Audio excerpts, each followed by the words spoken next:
Welcome to Createful Art. Today we're going to relax while we paint a sunset on the beach.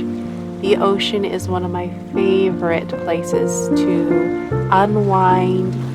Painting and the ocean have been known to get rid of our stress, so let's go ahead and start unwinding. Before we begin, make sure that you hit that subscribe button, the bell next to it, so that I can continue making these videos for you and that you're notified when I make a new one. So let's gather our supplies. The first thing that we need to get is a surface to paint on. That can be a canvas, paper, or a panel. You need to get your acrylic paints and your paintbrush set that I recommend in the description. I'm going to start getting my palette ready by putting my Ivory Black right here. Then grab your titanium white and put it right here on the palette. Next is my primary red called Quinacridone Magenta, and I'm going to add it right here.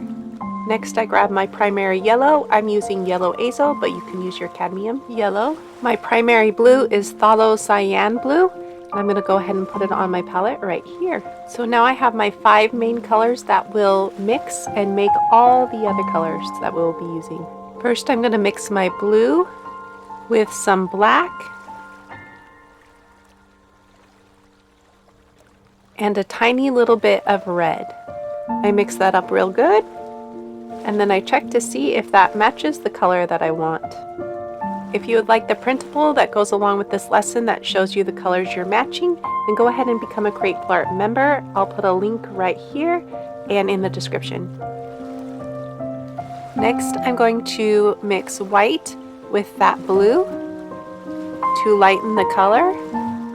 This will give you an idea of what this dark color will look like when it is lightened, and we will use some of this color in our paintings. Next, I'm going to use my primary yellow and mix it with my primary blue. Then I add some white to lighten the color, and then I'll know if I need to adjust it by adding more blue or more yellow to match the color in our color scheme. You can see what the color looks like right here. I'm going to go ahead and lighten the color just a bit more to match the color better. I'm going to leave that blue color on my brush and grab some more white to lighten and create another color. This color needs a little bit more white and a little bit more yellow. Once I think I've matched that color, I will test it by putting it next to my other colors and see if I have achieved the color I want. The next color is a very light blue-gray, so I'm going to start with my black and my white, and I'm going to create a gray, and I'm leaving the blue that's on my brush. I keep lightening that color with white and graying it down with black until I've achieved that color. I test the color to see if it's correct by putting it next to my other colors. This one's a little bit dark, so I'm going to have to add more white. This looks about right, so I'm going to test the color again, and I'm just going to place it on top of that color. The next color I can achieve by using my cadmium red light hue, or I can mix my Quinacridone Magenta and my yellow to get that color. Now the cadmium red light hue is going to be a brighter color to use, but that's okay if that's not what you have, because you're going to be dulling the color with white anyways. This is the color that you want to achieve by mixing. The next color that you want to mix is considered a bronze yellow, and you make it with your yellow and your black. Then add some white to lighten the color. You should have some of that orange that you made on your brush still, but if you don't, you want to grab some more orange. This is my pure bronze yellow color. Notice how close they are. To create the next color, you're going to want to grab some of that bronze yellow and a lot of white. You're making a dull sandy color, so you may need to add a little bit more black. It also has a little bit more orange in it, so I'm going to grab some of that. And then I think I have achieved that color. Let's check it. Looks great. So the next color is also a very light color, so I'm going to have a lot of white with it and a little bit of bronze. To brighten the color up, I'm going to add some yellow. This may look like it's white, but it's really not, so we're going to color check it. And I need it to stand out on a white surface more, so I'm going to add more yellow to it. So let's try this again. That works, so let's make another color that's light, and I'm going to use white and cadmium red light hue or the mix that you made up, and you just mix those two together. That's it. Let's check the color. Mine needs to be darker. That's better.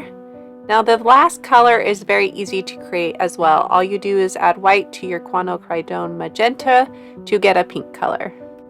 Now that you know how to mix all of these colors, go ahead and make more of them so that you can paint all of the paintings this month with this palette.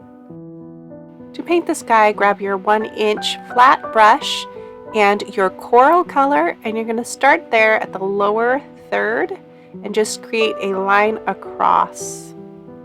And then just keep going across very, very loosely from side to side. And you can bring that line down lower if you'd like. Now we're going to spread the rest of that paint thinly. The brush stroke is quick toward the edges. When you're on the right, go towards the right. When you're on the left, go towards the left. Grab some more paint and just make sure that that layer across is pretty solid, and then it fans out.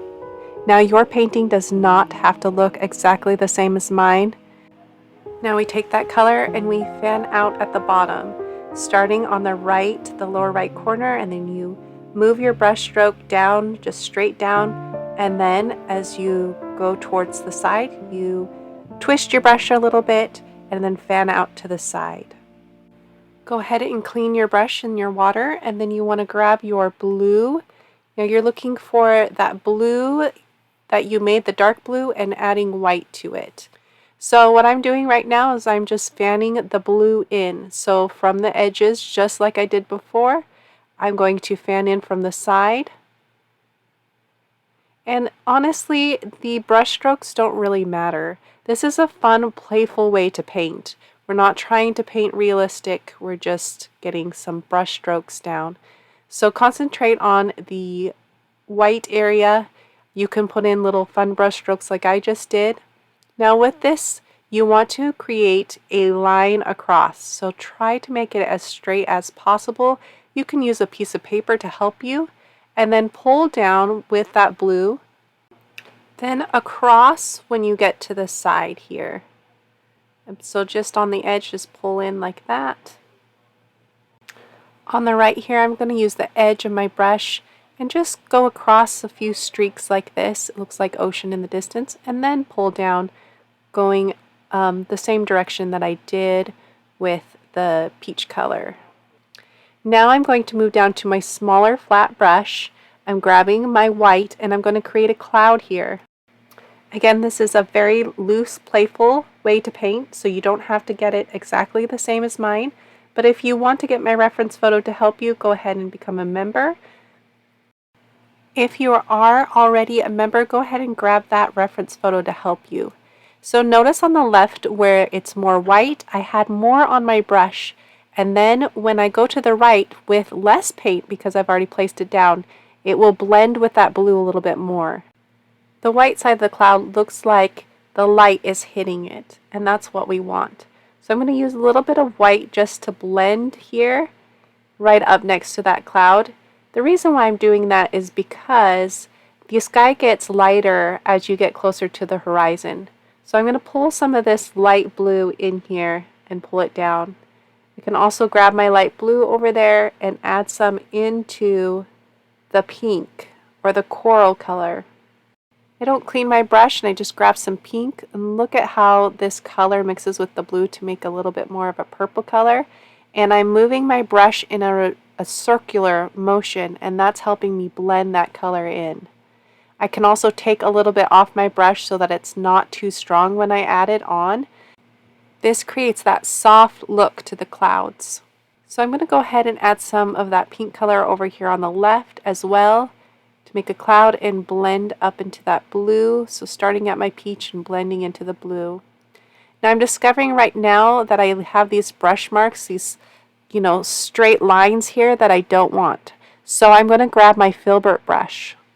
The filbert brush is like the flat brush, but instead of being straight across, it's rounded at the end. So now I can get rounded edges, and that's what I want. So I'm going to use some water here and just blend into the colors that I put down. If you add a little bit of white, then what happens is it softens that and gives a little bit more coverage. So see how I added some more coverage there? Now I'm going to start shaping where the light's hitting these clouds. So I'm going to add white right on the top here. Notice how I really am just being playful with my brush strokes. You don't have to be precise here. Just get some round shapes on the top. And let it be random. Random is fun.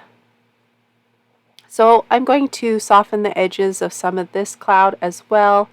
Pull out a little bit and then add some white just right here in that spot. And this is just, I'm following my intuition and what I feel like. So a lot of this is going to come from your personal preferences, but I'm going to teach you what I'm doing here. So here is this gray color that I'm adding, and that also makes the cloud look like the light shining on that left because it's going to be darker on the right.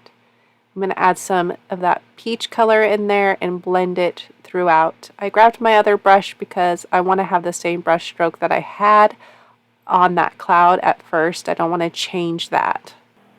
With the filbert brush, I'm going to go ahead and grab my yellow here, and then I'm going to place it in the middle of my sky, just under that cloud. I'm going to grab a little bit of white to lighten some of the color. So I'm just going to scribble it in here. Don't worry about it being perfect. And then blend a little bit here. So I just brought that light yellow color over to the left. And I'm going to take off some of that color so that I can spread it. And it'll show the orange underneath. Now I'm going to grab my pink and my dark blue, and I still have the white on my brush from earlier. And it's going to create a darker purple color, and I'm making these clouds over here on the left. So it's okay to have different colors within your clouds. You can also blend. And then I'm just pushing that color over towards the center. So oftentimes it is the dark clouds that are over the light that make that light really stand out. So I'm just going to carry some of that color to the right, and then it doesn't matter where you place it, but if you want to soften those clouds, then you just take off some of the paint and then in a swirly motion spread the color around. You can leave your sky like this, or you can change it to your preferences. So play around with your sky until you are happy with it. Now it's time to work on the water, the sky's reflection on the water, and the sand. So I'm going to grab some pink here on my flat brush, and I'm going to pull down over here on this bottom left. Then I'm grabbing some blue, and I'm going to add some closer to the left side. Then I take that blue and I take streaks and I go across, and that makes it look like there's waves in the distance. So the paint that's going down makes it look like there's a reflection. The more paint you have on your brush, the more coverage. The less paint, the less coverage. And you can even pull in other colors and do some blending. Don't worry about it looking exactly like mine. I couldn't even paint this painting again exactly like I'm doing it now. So I'm just going to take some of that coral color and create more coverage down here. So I'm just going to be playing around here, softening things, adding things in certain places that I just feel like need some color, or I take things out where I don't like it. So just watch and go with the flow. You can use my reference photo to help you know what I keep and what I don't keep as I'm painting. You can also take away my reference photo if you want to be creative and just go with your own gut and your own feelings on what you want to keep and what you don't. I'd like to use that other sandy color in my painting, so I'm going to grab it and place it on the sand in certain areas. So I'm going to bring the sand out here like it's a sandbar into the distance. So we got water going out to the beach and water coming in from the beach. So I'm going to put some beach over there on the right.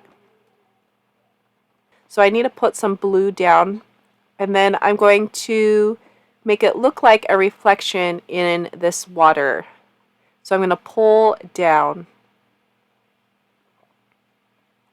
Notice how that starts making it look like water's reflection. And that's all I have to do. So you can blend it as much as you want. Now I'm going to go down to my detail brush and I'm grabbing my white. Now we're going to put in the wave that is reaching the sandy shore here. And you want this line to be squiggly. So feel free to play here and just create this line that goes from the left, goes up, and then comes over to the right. It's almost like a mountain shape if you were to think of this as the top of the mountain. Now I'm going to create the white that's on the top of the reflection. And you don't have to have a lot there. And then I want this wave that's receding to have some white. This is that foam on the water. Notice how I'm dabbing and I'm not creating a straight line. Some of it's thicker in areas and some of it's thinner, and I string it out and I'm following where the blue is and the top of that reflection. I'm creating a white line going across to show that there's a wave in the distance. I'm going to put some more waves out here. I'm going to add a white line close to the horizon line just under the island back there just to make it pop a little bit more. Now let's take these last minutes to add in our personal preferences, to play around, and to do some touch-ups. So right under here, under the wave, I want to add some shadow. I'm using my dark blue to add that, skipping over some areas, just kind of dabbing, running out of paint as I get closer to the horizon line, which is perfect because it gets lighter as you go back. And then I'm going to pull down some of that so that it looks like some reflection. So I'll add some blue or some purple right here and darken it.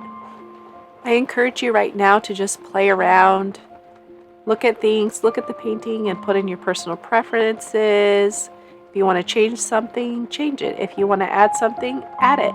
The process of painting is so relaxing if you let go of having to have it look a certain way. When you're done, sign your work and be proud of yourself. You just accomplished something great today. I am so proud of you. Make sure that you help me make more of these tutorials for you to enjoy by hitting that subscribe button and the bell next to it so you're notified whenever I make a new video. Let me know in the comments if you enjoy tutorials like this one, and hit that like button. And if you want to learn how to become a better artist, go ahead and sign up for my weekly art lessons by becoming a Createful Art member. You also get the reference photos and bonus content. With that, you also help support this channel and spreading the love of art, so thank you very much for becoming a member. You can also enjoy more videos, and I'll see you in my next video.